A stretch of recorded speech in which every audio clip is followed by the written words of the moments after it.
Bismillahirrahmanirrahim. Assalamualaikum warahmatullahi wabarakatuh. Hi everyone, welcome to the new season of the Shaherald Nightlife, season 4. We've been going on for past 2 years already, and I hope you guys have been enjoying it. Sorry I've been away for a couple of months since the last program. Basically, I was taking some time off with my family, also to rethink about certain topics that we wanted to share and do. And I have a list of topics coming up. Just stay tuned and check out my Instagram at Firdaus FERDAUS .chia CHIA. You can also follow me on Facebook.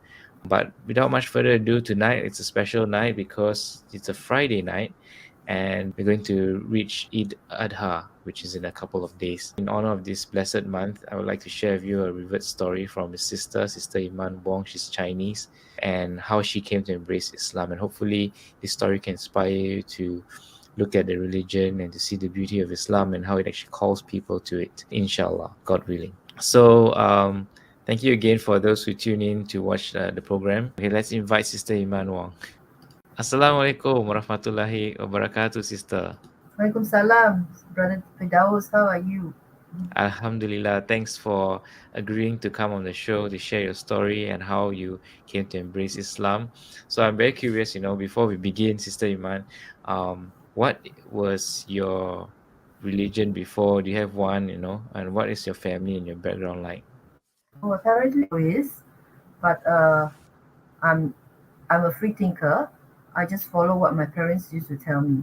Being a Taoist, we go to the temple, but we just offer some food to the deities, and then that's it. There is no prayers or rituals. It is very simple, and there's no attachment in my heart for it. You see, due to the fact Okay. that there's too many man-made statues in the temple, so it's something not very pleasant. So I See. did not really like to go to the temple. So, Mm. but because my parents asked me to go, so I just have to follow. Okay, so as a Taoist before, free thinker, of course, your parents allow you to be free thinker, and as in they were Taoist, right? Didn't they want to ask you to be Taoist too, or they just ask you follow them wherever they go? How was it like in that family? Hmm. No, they didn't force us to be Taoists. They just asked us to follow what the ancestors has done. So we just follow Uh, without questioning. Usually, during that mhm. time, religion was not a big thing during our time. During the early 70s or 80s, it's just that we just follow what our parents do. I see, I see. Mm. So, what were some of the things you do? Do you question any of them when you were following them? Mm. Apparently, I did not. We didn't question anything during that time because we are told not to question, but just to follow what they do.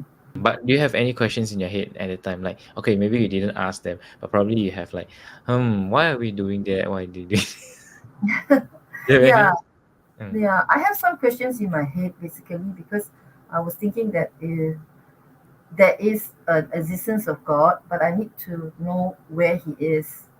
mm, So, so when I see those man-made statues, I don't think I find the answers from them anyway. It really mm. doesn't attract me, Okay. mainly because they just do what the ancestors have done. Perhaps they doesn't know what is the answer also. Mm, Oh, okay. So it's mm, it's more like you cannot connect with what you see physically as a statue, correct. and you feel that God is more than just the statue. So you just not connecting with you as a person. Okay. Yes. So maybe Yeah. describe your background. I mean, what was it like in Singapore then? Yeah, I was living in a kampong. We have a lot of neighbors. We have Malay neighbors, Indians. Our lifestyles are all very simple.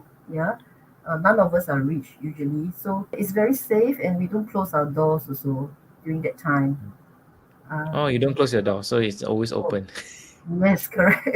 Because Okay, okay, there's not. All of us are not rich, so there's nothing to steal really. So okay, that okay. time, during that period, all of us are all very simple people. Mhm. Uh, Apparently, there's a very small surau near my house. Then every morning I'll hear the azan, Oh, call for okay. prayer. So I was thinking, what is it about? And it's very noisy. and it's and it's always disturb our sleep. 5 times. So Every time 5 times they have azan. yes, every time they will call for prayer. Okay. Yeah. So I have this a Muslim brother, a very kind old man who's my neighbor. And when I hear the azan, one day I do question him and ask, "What is the noise all about?" Then he's Mm-hmm. the one who told me that they pray 5 times a day, and so they need to call for prayer. Mm, He even let me witness him praying. So their prayer, I consider the prayers are very silent because they don't read loud, and I do not know what's the meaning also. So from mm, there, I'm quite curious, to ask him about Islam because I find that it's very disciplined because they have a set of mm, rules, a set of prayers to follow. I find that amazing enough to pray 5 times a day. It's really great. But then I come from a Roman Catholic school, as I told you, Canossian mm, convent. We always have to go for church prayers early in the morning. They have this mm. morning mass, and then it's compulsory for our students to attend, whether you're a Catholic or not.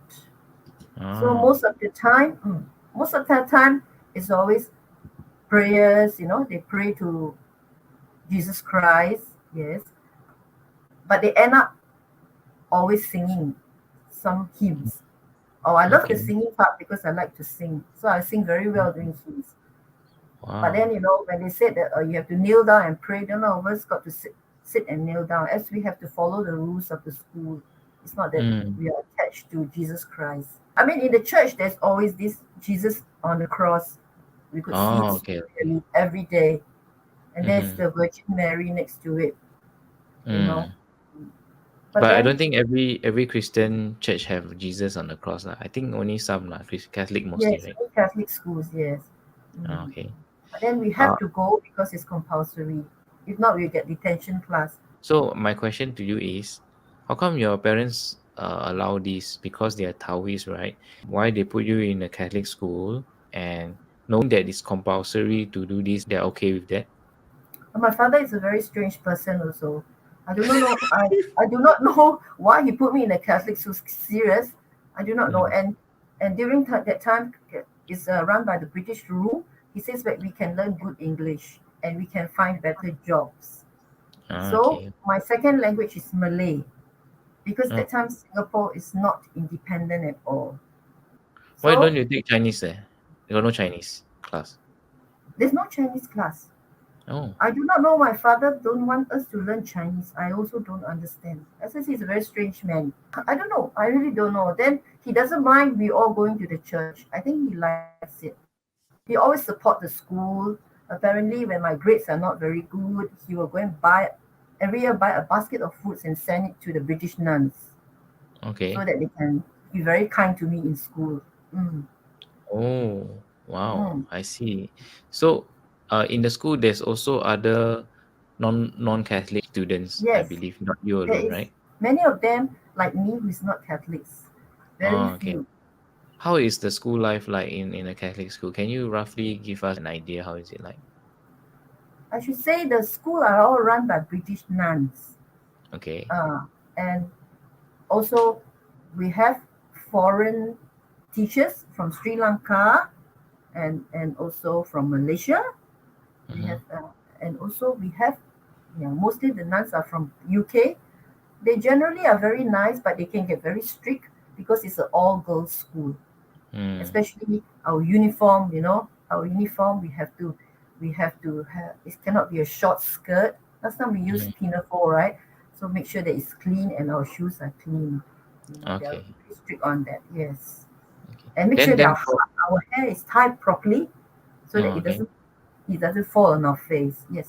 Mm. Oh, okay. For this is primary school or you started since kindergarten already go to Catholic school? No, I only started with them primary and secondary school. It's like a sisterhood, kind of a thing. So we always put on the same uniform. We don't change. Okay. Okay, Mm. so and also because it's an all girls school, right? So Yes. because last time just to share a bit with the audience, Mm. I myself started in a Catholic kindergarten. I don't know if you heard of the Good Shepherd. I Uh, heard of it. Yes. the Good Shepherd. Yeah, I was. was brought up there in the kindergarten. The nuns were very good to me. We learn arts like painting. We paint Easter eggs. We Mm. sculpt even the baby Jesus. Then we learn how to sculpt baby Yes. Jesus really at that age. Mm. Yeah, Wow. it's a shape lah. We use a clay and then we started doing that. There was also a tree house which we like to play, and there's a playground, and we watch. I remember, I don't know why the impression is so strong, but I watched Jurassic Park, the first Oh, Jurassic Park, and really? with my That's friends. I great. brought the tape so that everybody could watch Jurassic Park, and the nuns let me watch Jurassic Park with all my friends Mm. in class. You see, then there's Mm. also afternoon naps where kindergarten students will sleep. And I remember there was also a promotion for Yakult. Yakult was a thing then. So it's like that. Those were the days, yeah, and it was fun. We also had to prepare for a school performance. I Mm. was Mr. Robot. I actually that we all have to dress up like robots because the Yes. theme was a dance for robots or something. Mm. so and one of the popular things as a young boy then was also to have a sticker book, and Oh. Jurassic Park stickers. I used to collect them and paste Mm. into this book. So my parents say, oh, if you do a good performance, we'll buy you those stickers so you can put in your book. So as a young boy, we try our best to perform in school. But mine was a mixed school. It's still a I mixed see. kindergarten. So all of us were in this dance performance, and I Mhm. was so happy that my parents went to watch, and I got a lot of stickers to add to my book that day. That's a glimpse of my life then as a as a Catholic in the kindergarten, and then I went to a boys' primary school, is St. Stephen's. St. Oh, Stephen's. I sensitive. don't know, Yes. but I'm not sure if there's still St. Stephen's now in Singapore. There is. It There still is still existing. okay. I think they've surely revamped the whole place already. But at that time, it was Mhm. a time for us to catch spiders also. There was this Oh, thing where we will go to the fields and catch spiders, play soccer in the rain sometimes. And mhm.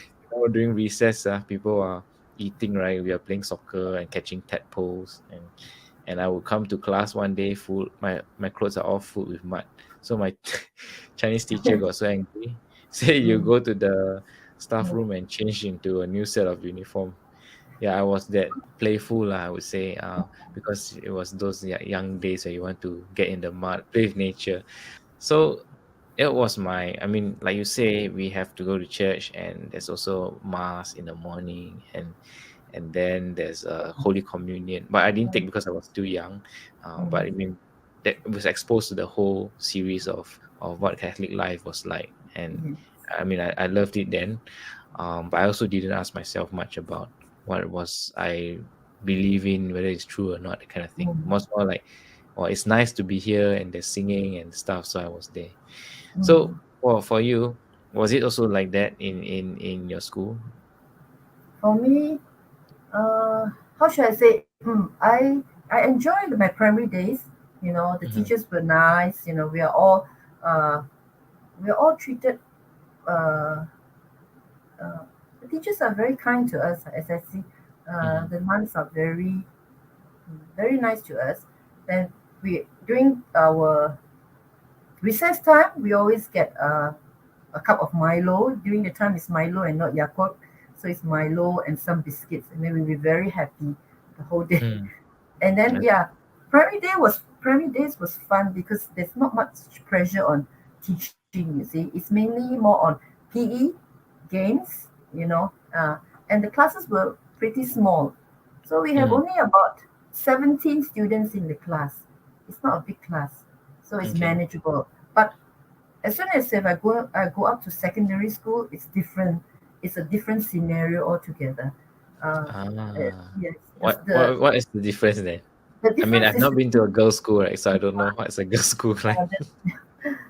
uh, the teachers were more fierce there, were more strict Oh, with us.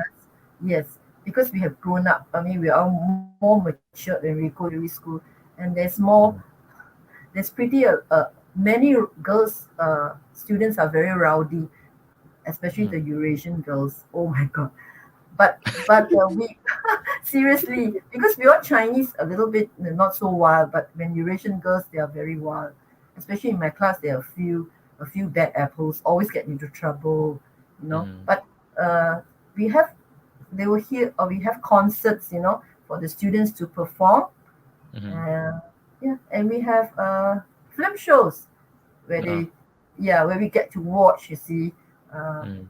we watch Jane Eyre and all that literature, Macbeth and all that. So it's Mm. good, it's interesting. Then we go for competitions, we play games. I'm a very good badminton player, so I always concentrate on sports, you see, which I like, but not Oh. concerts. I don't like dancing and singing because I'm not that kind. So basically, I don't really do well in school. I'm still struggling because it can be very hard when we are in secondary school. Mm. There's a lot of homework to be done, you see. Mm.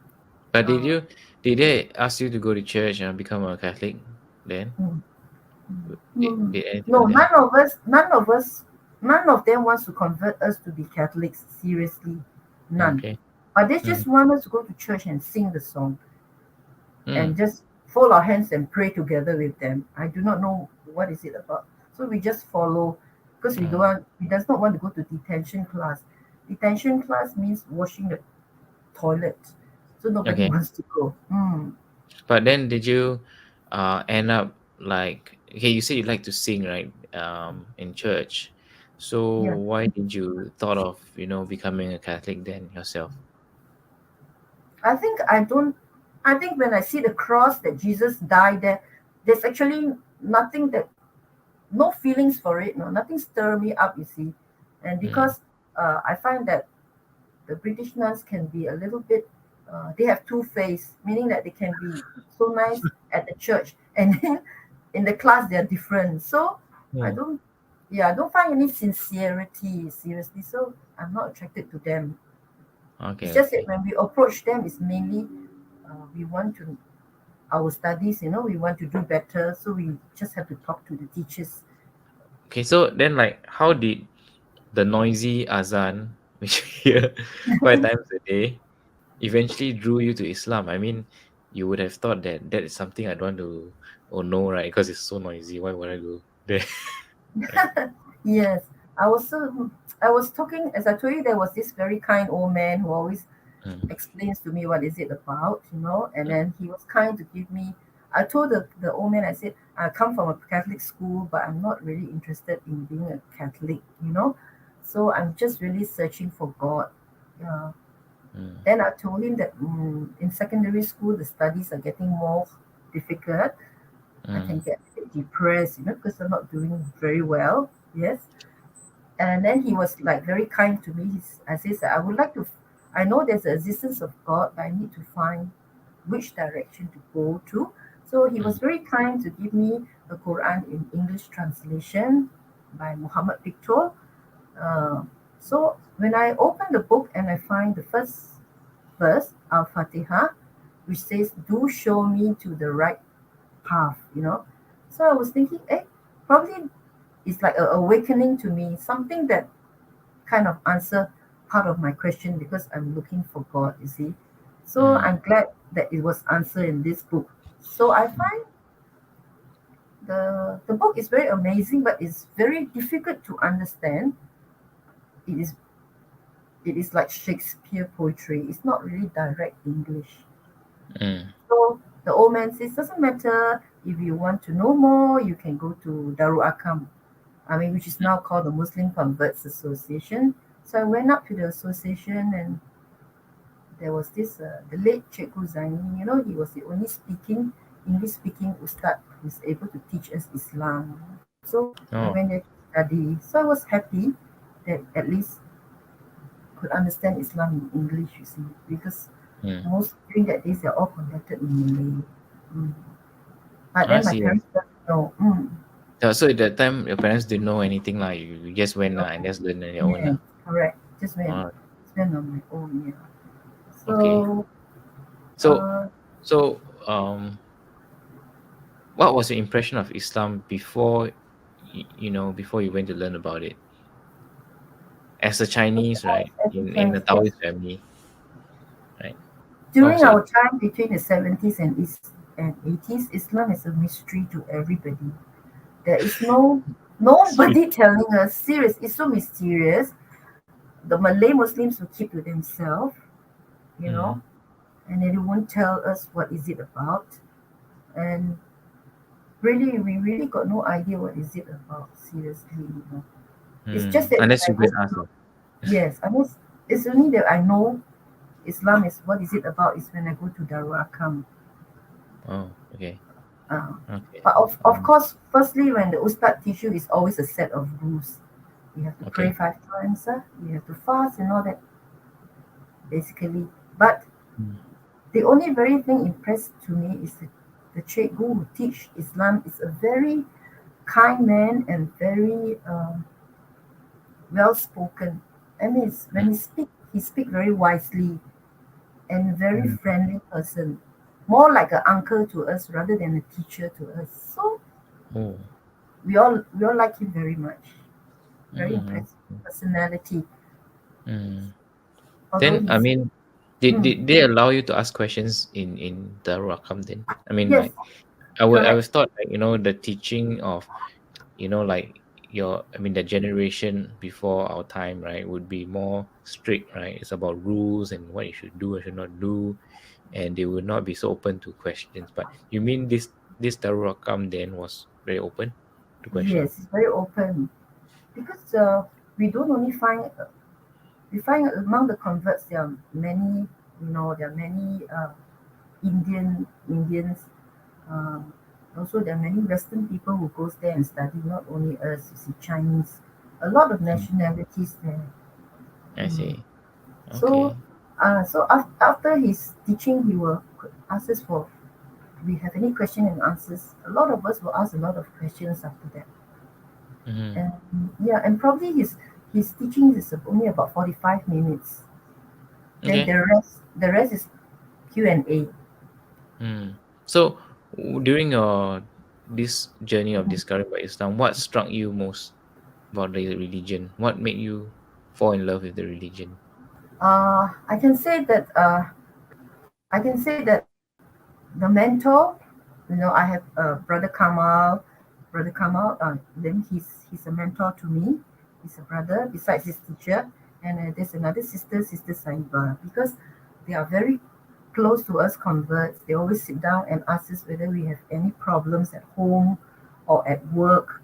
They will Mm-hmm. try to give us a lot of answers, like because after when we convert, we lose a lot of friends Mm. and then we mix with new set of friends. You know what I Okay. mean? Right? Mm-hmm. So they will tell us, they will try to put, um, bring a lot of converts together, have some gathering there, so that we can interact with each other and work among ourselves, among the Mm. converts. So we have more friends rather than when we go to work. Mm, we don't have many Muslim friends in our office usually, and most of Mm. them are also Malays, you see. Uh, I see. so it's Okay. really, so that's where I get the guidance from. Mm, Okay. So they pair up like buddies and have friends to ask to be right. with. Okay.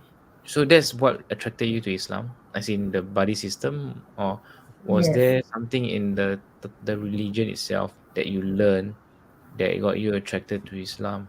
Yeah. I learned that the main thing is to be patient, Sabah. Patience are very important in our life. Uh, it's only patience that we can go through many things, like within our parents, even we have some conflict with our parents at home or family, we all have to be very patient with them because they don't understand us. Like Mm. my father, mm, he used to drink a lot, you see, so he gets drunk sometimes and then he will start to scold us children, especially me who doesn't listen to him. So we have to really swallow all this, basically. So we have to like present ourselves better in a way. I used to argue with my late father a lot. But when I became a Muslim, I realized my character changed a lot. I became very Mm. patient. every time he scold me, I would just keep quiet and will not retaliate. So one way or other, my father can see the difference in me, you see, being a Muslim Mm, and not a Muslim. Yes. That I find that mm, it's a it's a wonderful change, you know. It's a wonderful change, you see. So my father found me more obedient and I'm always at home. Last time I used mm, to like very childish, you know, just leave him and just go into the room. So I find that patience is very important. mm. That's what Islam Really? taught me, you see. Wow, nice. So, because Islam taught you patience, which is attitude that you wanted to have for a long time, that Mm, drew you to Islam. That was one of the reason. correct.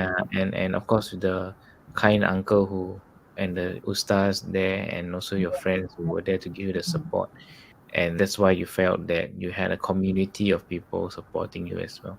Do you have any challenges then, before and after embracing Islam? What were your challenges?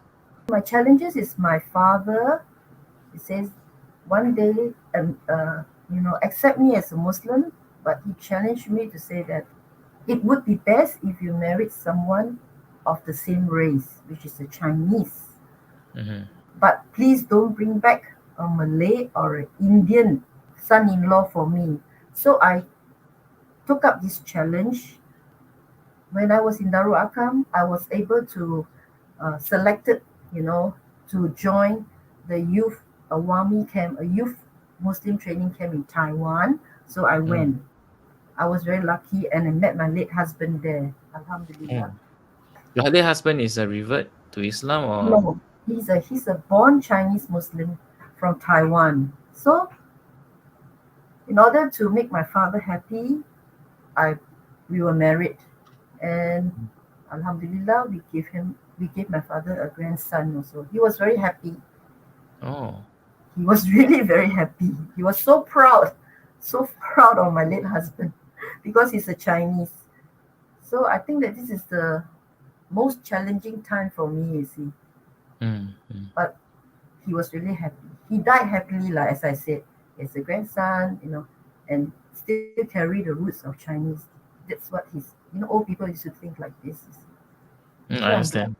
I'm Did very you have to change your name to something else then, when you became Muslim? yeah. Was I it have voluntary? I have to adopt a Muslim name, but Wow. he's not very happy with the Abdullah behind. He said, is your father Abdullah? I was like, I just keep quiet. Understand. Yeah. So I think this kind of, because during our time, we are Yeah. supposed to adopt Abdullah, it's seriously during the 70s and 80s. Mm, So in the year 2000, Abdullah was out of sight. Nobody wants to mm, adopt it anymore. mm. I mean, I just like to share, like, even the Sahabas of Nabi Rasulullah, right, Yeah. Sallallahu Alaihi Wasallam. I mean, Mm. they were all reverts, what? I mean, they were not Muslim then, right? I mean, until Rasulullah shared about Islam, they didn't have to change their name to Abdullah. You don't But ask me why. When I yeah, went to Muiz, they said you have to put Abdullah. I said okay, fine. To me, it's okay. I mean, I'm not against it. It's just that it will make my father very unhappy. But then I yeah. So said, okay. for our audience to understand better a bit about Chinese culture itself, right? Mhm. To remove your Chinese, okay, firstly, to remove your Chinese name is quite an offensive thing to your parents because they gave it to you since birth. And the second thing, even if you change the name, don't change the surname, because Mhm. to them, to Chinese, even for myself as a Chinese, if I take away my surname, it's as good as saying I want to Mhm. be disowned by my Yes, parents, and I correct. wanted to remove all my ancestry of Chinese history and Yeah, correct. heritage from my Chia family, which is my name Chia, right? The surname, all the way, don't want to recognize them as my ancestors anymore. That's how serious the situation is when you do that for Chinese. Therefore, at that time when people really want to embrace Islam and they had to remove their Chinese name, it was a hindrance to them, big challenge for them, and even harder to explain Islam to their parents after that. In fact, it became more like they are angry with the whole religion and the race that came with the religion Yes, more, correct. because they are Yes. feeling that, oh, you're conquering our Chinese people by using Islam and all that, so it's just like, it's like it's not a very friendly religion to them, because it's not Mm, accepting them for their own ancestry and their roots. But that's not the case actually. Islam came to China first, and those Chinese people had the Chinese names still, or they maintain the religion. mm, So alhamdulillah, we came to know knowledge. When it comes to us, we learn, we realize that actually this is not right, we change, and alhamdulillah, I mean, that happened. So it's important for every Muslim to seek knowledge, because of this is one of the reasons why. If we don't seek knowledge, we will keep doing the wrong things down the road, right?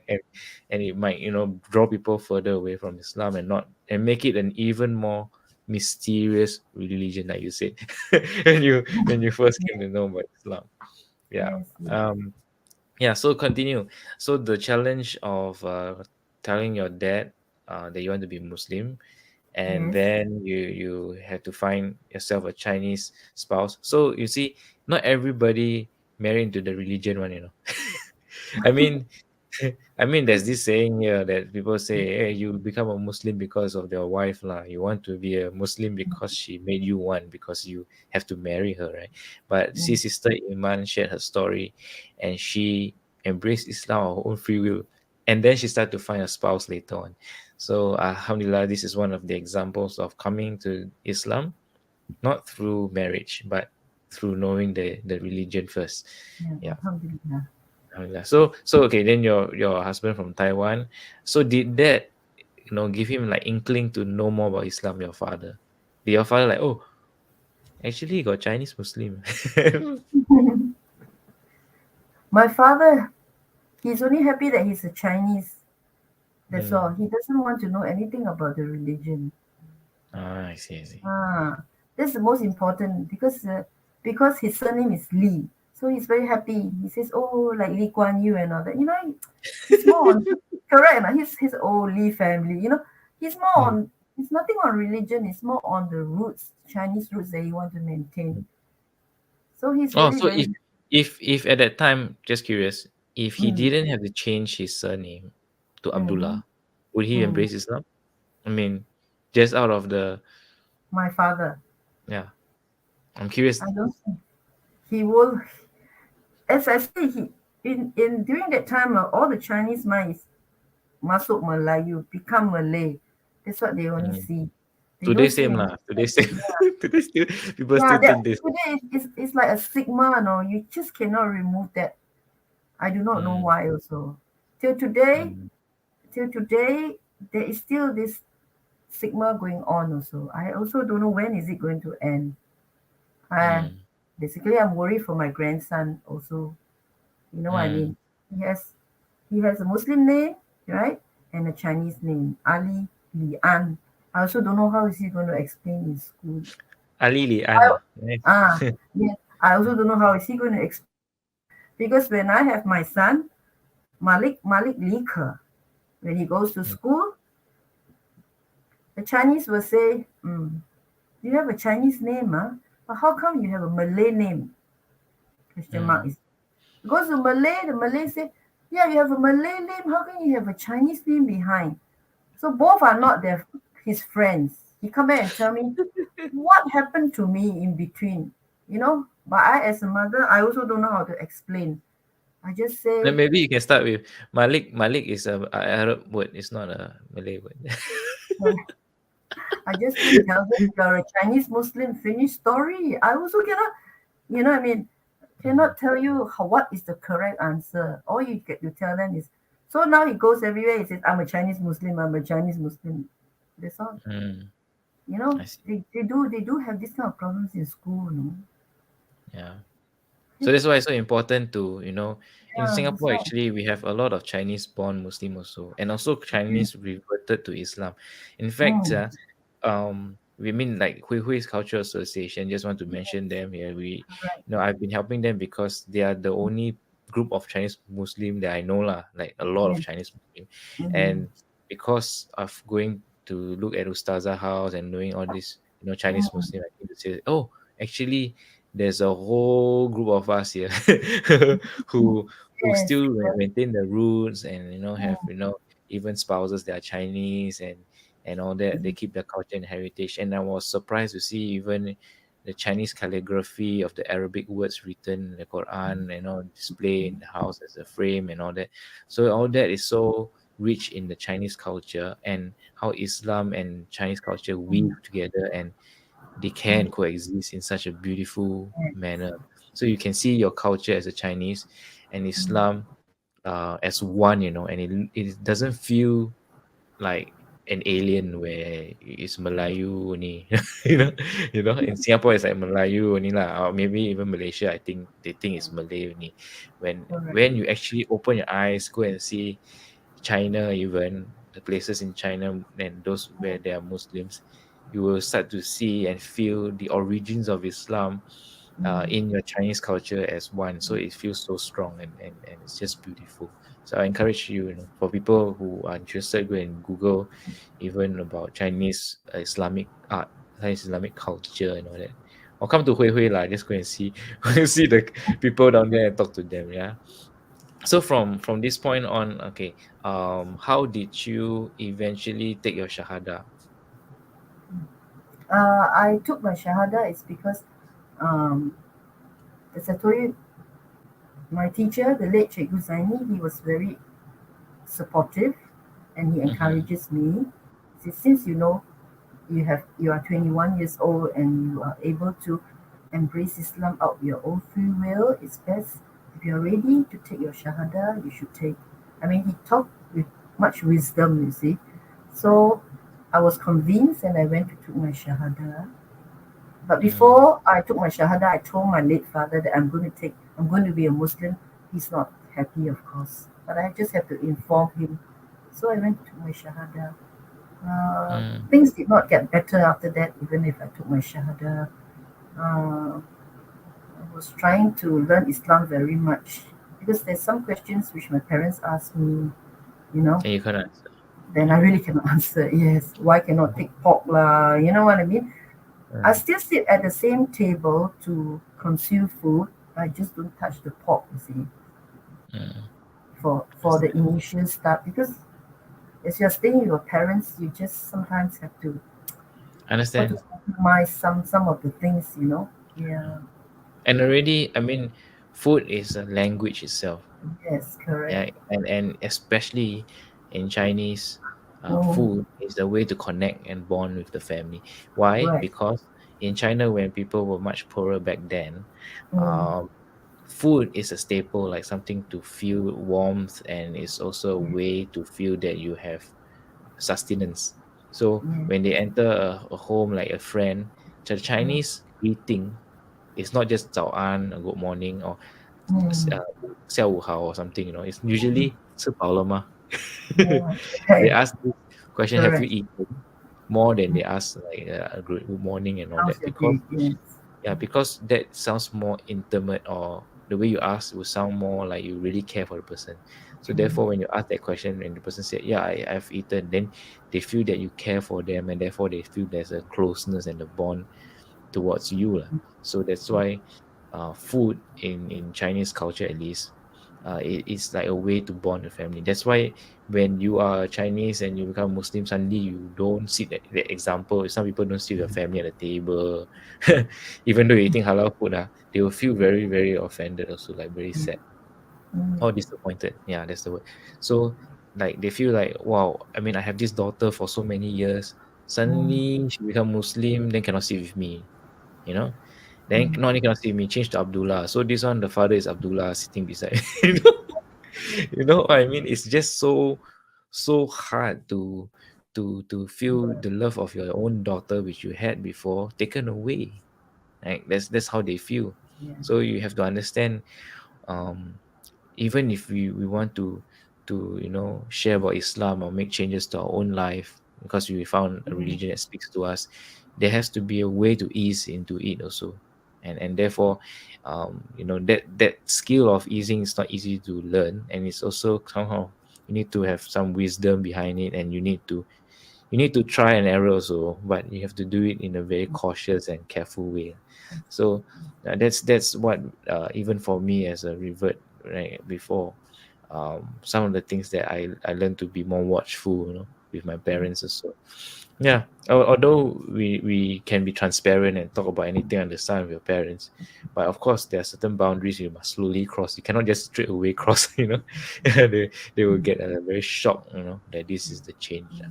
Yeah. So from that point, um, okay, by the way, for those who don't know what Shahada means, it's actually the declaration of faith in Islam, where you just say the word, I believe in one God and there is Allah who is worthy of worship, and that Prophet Muhammad, peace be upon him, is his messenger.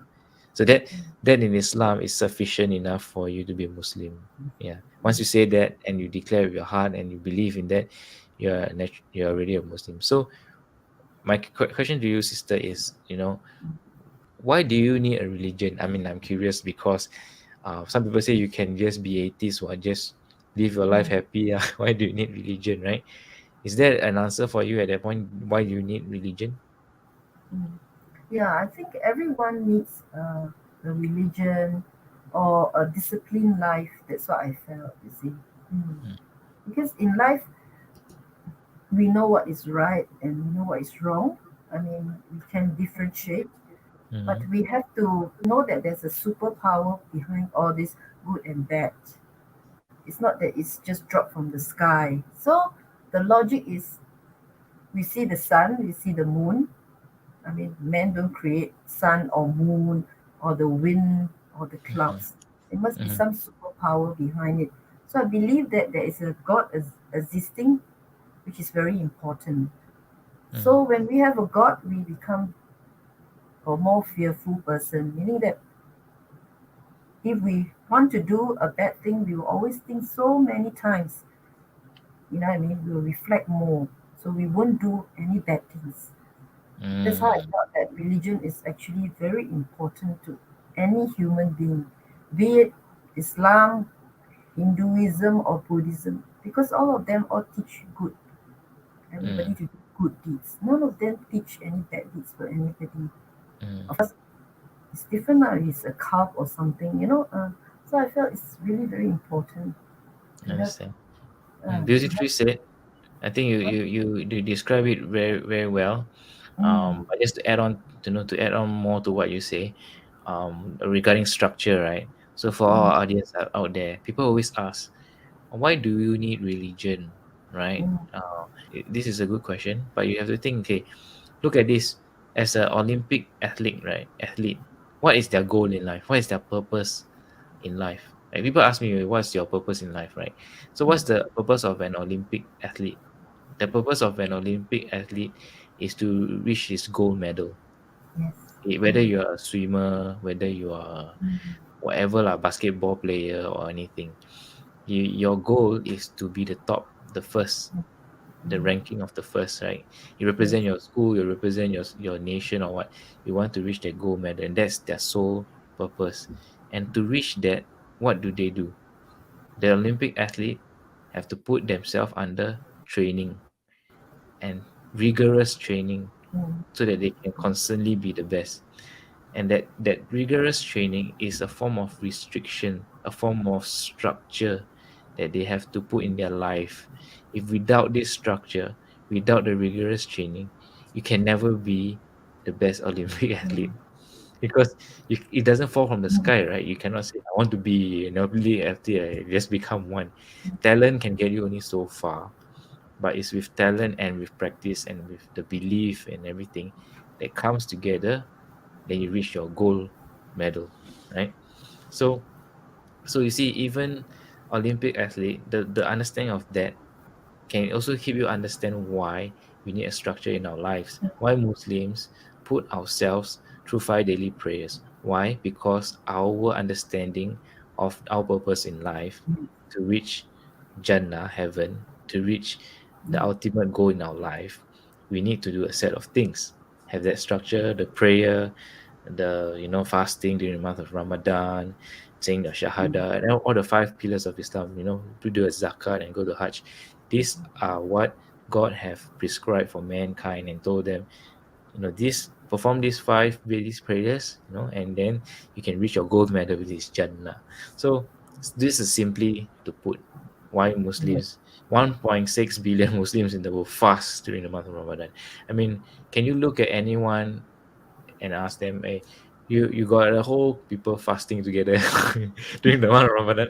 Only Muslims only do this, and can you believe 1.6 billion people doing it during Ramadan? So the the magnificence of this understanding kind of gives you light into see, to see that Islam is indeed something very special, to attract so many people to perform such rigorous training and structure in their life for the sake of Allah. So very beautifully said, sister, that we need a structure in our life, and religion also checks your morality. Right, like you say, if you don't have God, you don't have anyone to watch over you and to tell you what is wrong, right?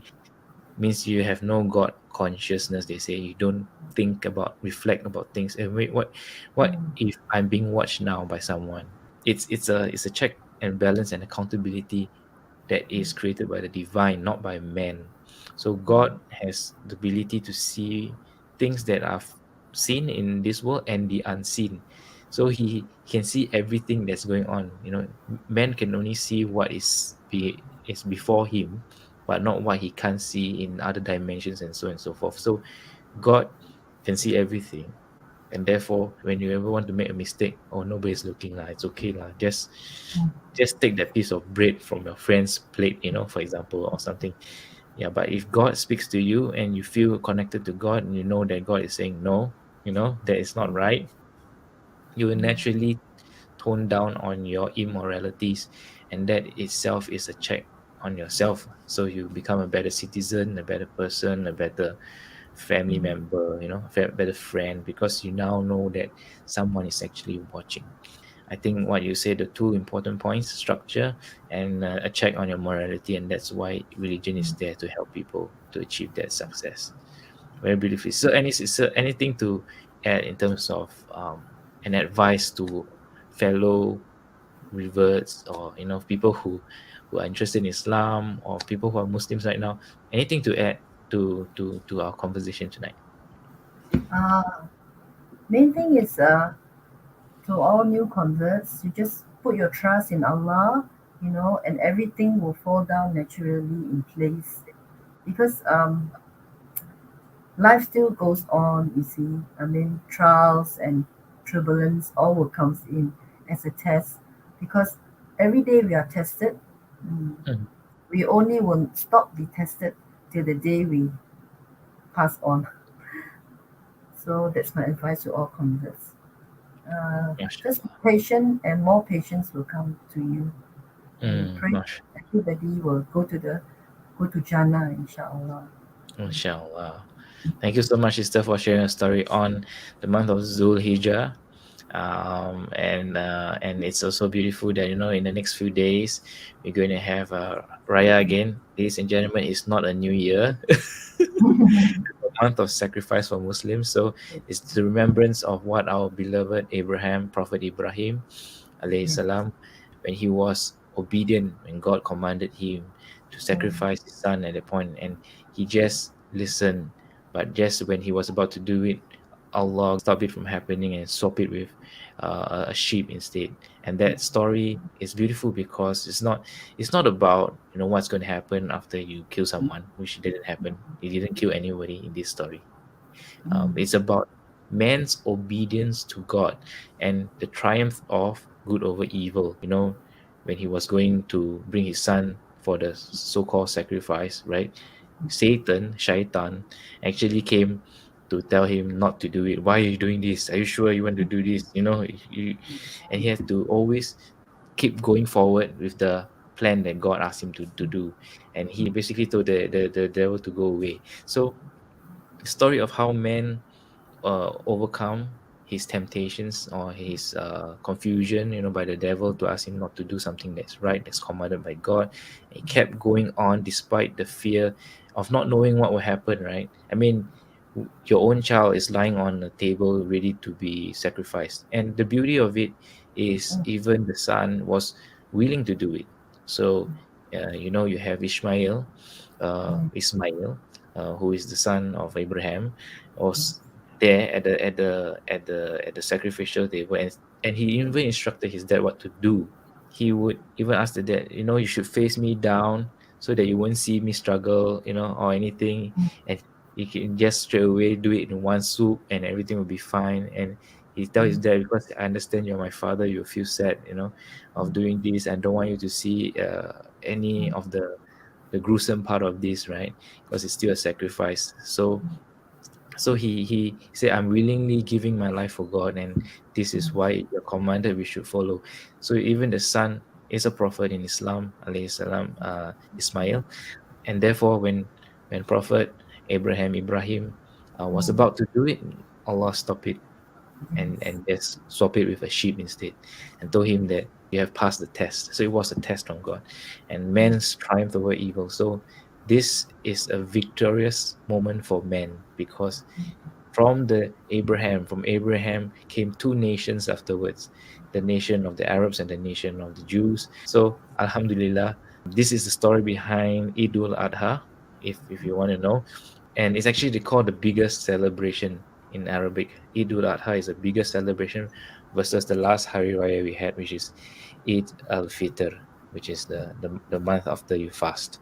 So for those who are up there who are curious to know, well, welcome to find out more about it. Inshallah, we'll see Sister Iman again in future episodes. Sister Iman, would you like to share with us maybe your favorite verse of the Quran?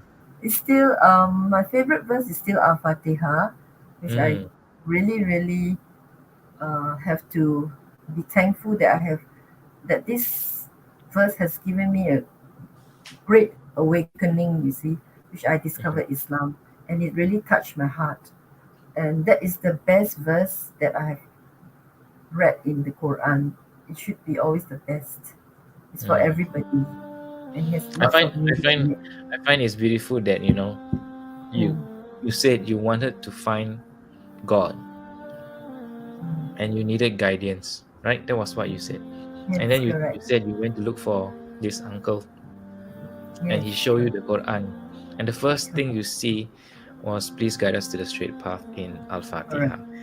And Mm, that is just like God again speaking to you through the Quran and telling you, no, this is mm. the way. Yeah, I mean, mashallah, that is such a beautiful Alright, yes. moment, yeah, for you. And it So, actually spoke to you directly straight away, and you got the message, right? correct. Yeah, alhamdulillah. Alhamdulillah. Thank you so much, Sister Thank Iman. you. Again, Thank you for thank the you for feedback. sharing your story.